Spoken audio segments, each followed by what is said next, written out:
Hi guys, welcome to my channel seller stories. और आज का वीडियो जो है वो है प्लांट हार्मोन्स के बारे में।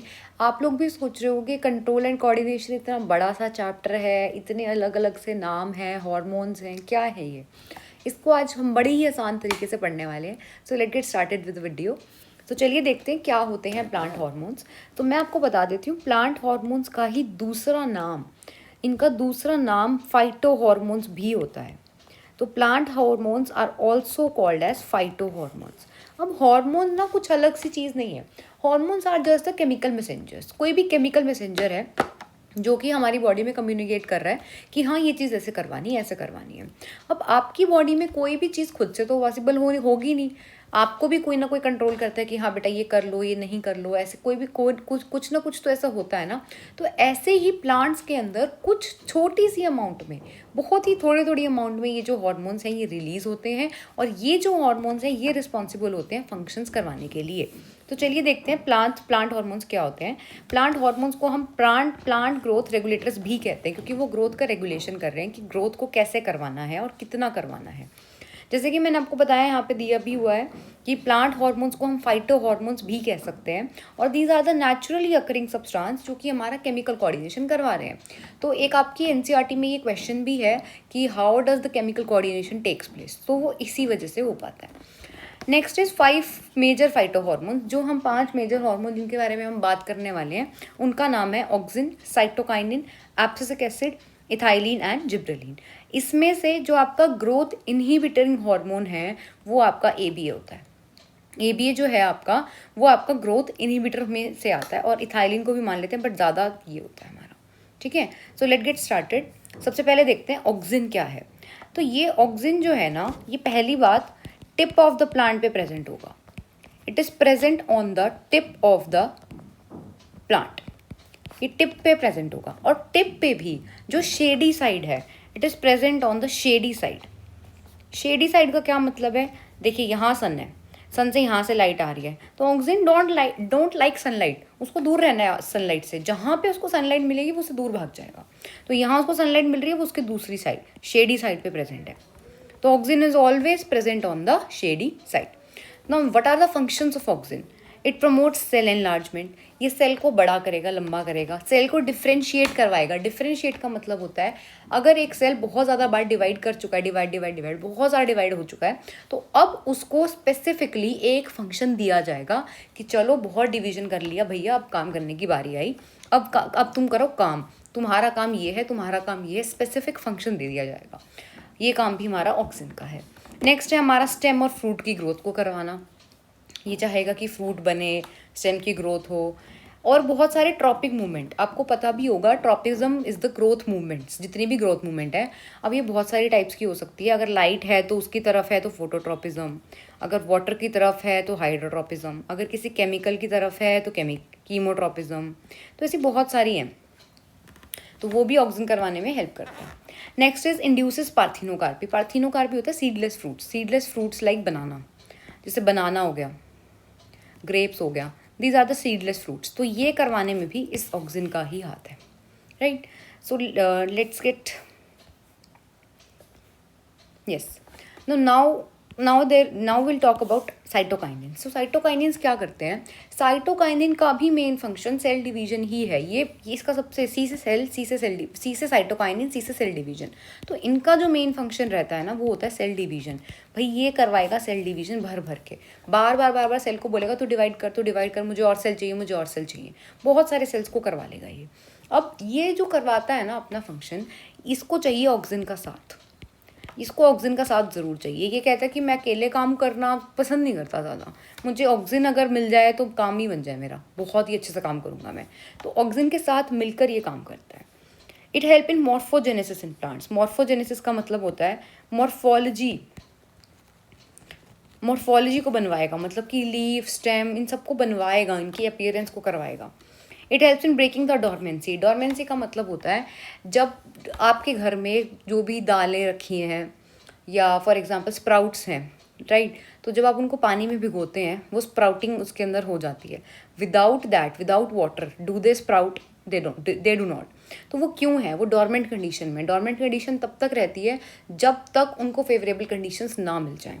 तो ये क्या करेगा, ये हार्मोन उनकी डॉर्मेंसी को ब्रेक करेगा, उन्हें बोलेगा अरे तुम हो जाओ ग्रो, बाहर अच्छा एनवायरनमेंट है, तुम हो जाओ ग्रो, उनको ग्रो करवाने में हेल्प करेगा।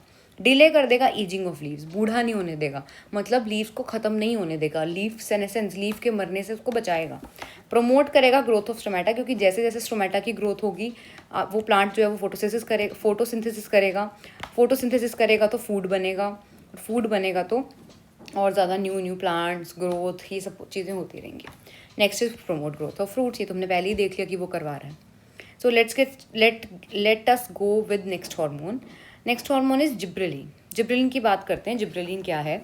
तो ये जो जिब्रेलिन हार्मोन है ना, इसको किया जाता है आजकल, इसको ना बहुत ज़्यादा मिसयूज़ भी कर रहे हैं हम।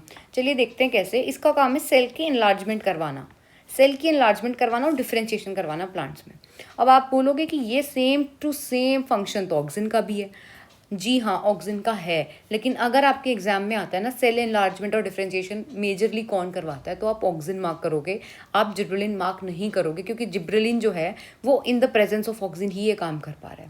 विदाउट प्रेजेंस ऑफ ऑक्सिन वो ये काम नहीं कर पा रहा, तो इसीलिए आप नहीं बोलोगे ये चीज़, राइट। तो अगर MCQ बेस्ड या फिलअप बेस्ड कोई क्वेश्चन आता है तो वो आप जिब्रेलिन नहीं मार्क करके आओगे, आप ऑक्सिन ही मार्क करके आओगे।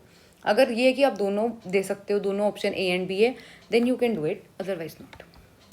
Next is it promotes growth in stem and fruits.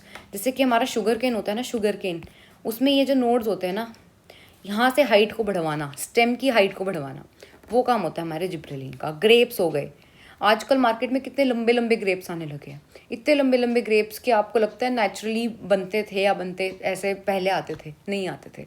आजकल जिब्रेलिन के स्प्रेज किए जाते हैं, जिसकी वजह से जो हाइट है वो बढ़ जाती है। अगर शुगर केन का हाइट बढ़ जाएगी तो the farmers would get a better price, उनको ज़्यादा पैसा मिलेगा। ऐसे ही ग्रेप्स के साथ है, अगर वो ज़्यादा लंबे लंबे ग्रेप्स होंगे तो दे विल कंटेन मोर मास, जिसकी वजह से उनको और ज़्यादा पैसा मिलेगा। तो इसीलिए टुडे, आज के दिन में, ये हॉर्मोन्स यूज़ करते हैं, जिसकी वजह से वो प्लांट्स को ग्रो करवाते हैं। देन है induces parthenocarpy, as I told you, seedless fruits, जैसे कि आपका grapes and banana. Next is rosette plants show bolting and flowering when treated with gibberellin. अब ये एक इंपॉर्टेंट चीज़ है जो आपको समझनी चाहिए। बोल्टिंग का मतलब क्या होता है? इस तरह के प्लांट्स देखें आपने, इनको कहते हैं रोजिएट प्लांट्स। ये होते हैं रोजिएट प्लांट्स। तो रोजिएट प्लांट्स का क्या है, ये ना पता है क्या करेंगे, अभी तक आपका स्टेम जो है वो ढंग से बना भी नहीं है। आपको पता ही होगा लीव्स जो है ना वो आपके नोड्स से आती हैं, यहाँ से एक लीफ ओरिजिनेट करती है। इसमें क्या है, अभी तक नोड्स वगैरह बने भी नहीं है और इन्होंने लीफ निकाल दी। मतलब नोड्स तो बने ही नहीं, लेंथ बनेगी, पहले लेंथ पूरा का पूरा हाइट बनेगी, फिर उसके नोड्स बनेंगे, फिर लीफ आनी चाहिए थी, लेकिन अब हाइट तो आई नहीं और बार बार लीफ आ रही है। इसको बोलते हैं रोजिएट। तो इसके वजह से बोल्टिंग होती है और ये भी जिब्रेलिन की वजह से ही होती है। Let us go ahead with ethylene. So ethylene is our first gaseous hormone. इस बात को आप याद रखेंगे कि ये क्या है, it is a gaseous hormone. ठीक है, ये आप केमिस्ट्री में पढ़ोगे, इट इज C2H2। तो ये C2H2 था ऐसे, ठीक है। तो it was the first gaseous plant hormone. हुआ क्या था, आसपास एक कोल माइन थी और उसके आसपास बहुत सारे पेड़ थे। अब हुआ क्या, उस कोल माइन से बहुत ज्यादा अमाउंट में इथाइलिन गैस जो है वो रिलीज हो रही थी। इथाइलिन गैस के रिलीज होने की वजह से वहां के लोगों ने नोटिस किया कि अचानक से वहां के सारे पेड़, जो जितने भी पेड़ थे वहां पे से फ्रूट्स नीचे गिर रहे हैं। अब why are the fruits dropping, किसी को समझ में नहीं आ रहा था कि वो क्यों गिर रहे हैं, क्या है। बाद में जब उस बारे में रिसर्च हुई तो पता चला this gas, ethylene gas is there, जिसकी वजह से जो फ्रूट्स हैं वो जल्दी पक रहे हैं। इसीलिए इसको राइपनिंग हार्मोन भी कहा जाता है। It is also called as ripening hormone, fruit ripening hormone. इसी वजह से इसको कहा जाता है कि कोई भी कच्ची चीज बहुत जल्दी से पक रही थी, इसकी वजह से। अब ये क्या करेगा, डोरमेंसी को ब्रेक करेगा, क्योंकि इसको तो बार बार जल्दी फ्रूट बनाना है। फ्रूट बनाने के लिए सीड को तो ग्रो करना पड़ेगा, तो ये वो वाली चीज करवाएगा। Next is yellowing and senescence of leaves. अब लीव्स, जब आपको पता ही होगा, जब भी फ्रूट बनता है तो जितनी भी पत्तियां, पहले वो पत्तियां, जो फ्लावर है वो फ्लावर गिर जाता है, पत्तियां गिर जाती हैं, तब जाके आपका फ्रूट जो है वो आता है। तो इसलिए येलोइंग और सेनेसेंस ऑफ लीव्स को भी ये बढ़ाएगा। Late us go ahead with next hormone, Our next hormone is abscisic acid. It is our growth inhibiting hormone also. Growth inhibiting hormone. ये growth inhibiting hormone है, ठीक है। अब ग्रोथ इनहिबिटिंग हम इसको क्यों बोलते हैं? क्योंकि हर चीज उल्टी करवाता है। मतलब हर एक हार्मोन चाह रहा है कि हमारा प्लांट ग्रो करे, अच्छे से चीजें बनाए, प्रोड्यूस करे, बट ये उल्टा है, ये बिल्कुल उल्टा है। ये क्या करेगा? ये डोमेंसी को मेंटेन करके रखेगा। ये कहेगा प्लांट को कि तू मत ग्रो कर, तू मत ग्रो कर, तू डोरमेंट कंडीशन में ही रह, एंड दस इनहिबिटिंग ग्रोथ, और इनहिबिट कर देगा ग्रोथ को। Next is closing of stomata. ये स्टोमेटा को बंद करने के लिए कहेगा भाई नो स्टोमेटा, मतलब कि no photosynthesis. No photosynthesis means no food, no food no growth. तो ये सारी उल्टी चीजें करवा रहा है। एंड दस विल्टिंग ऑफ लीव्स। अब होगा क्या? पानी भी नहीं मिलेगा, कुछ नहीं मिलेगा प्लांट्स को, तो जो लीव्स हैं वो भी मुरझा के गिर जाएंगी। नेक्स्ट है फॉलिंग ऑफ लीव्स, गिरेंगी लीव्स। सेनेसेंस मतलब उनकी डेथ, लीव डेथ को कहते हैं सेनेसेंस, जब लीव्स मर जाएंगी। उनको खाना ही नहीं मिल रहा, कुछ भी नहीं मिल रहा, तो वो मरेंगे अल्टीमेटली। वैसे तो इसको ग्रोथ इनहिबिटिंग हार्मोन बोलते हैं, बट ये जितनी भी चीजें कर रहा है ना, ये कर तो प्लांट के भले के लिए कर रहा है। इसको it is also called as stress hormone, क्योंकि जब भी कोई स्ट्रेस होगा ना प्लांट को, मान लो प्लांट के पास खाना नहीं है, मान लो प्लांट के पास वाटर नहीं है, उन्हीं कंडीशंस में ये जो है ये हार्मोन रिलीज होता है, इसलिए इसको स्ट्रेस हार्मोन भी बोला जाता है। अभी करवा दो प्लांट के अच्छे के लिए रहा है। अगर सोचो बाहर न्यूट्रिएंट्स ही नहीं है, बाहर पानी ही नहीं है, तो ये क्यों उसको बताएगा कि तुम ग्रो करो? क्योंकि जैसे ही प्लांट ग्रो करने की कोशिश करेगा प्लांट मर जाएगा। तो ये उसको डोरमेंसी कंडीशन में रख रहा है कि यार वेट करो, जैसे ही there will be good conditions I will inform you, तब तुम ग्रो कर जाना। तो ये कर तो प्लांट के भले के लिए रहा है, लेकिन सारे काम उल्टे करवा रहा है, ग्रोथ को इनहिबिट कर रहा है, इसलिए हम इनको ग्रोथ इनहिबिटिंग हार्मोन बोलते हैं, right. So thank you so much guys for watching this video. If you find this video helpful, then share it to your friends. Thank you so much.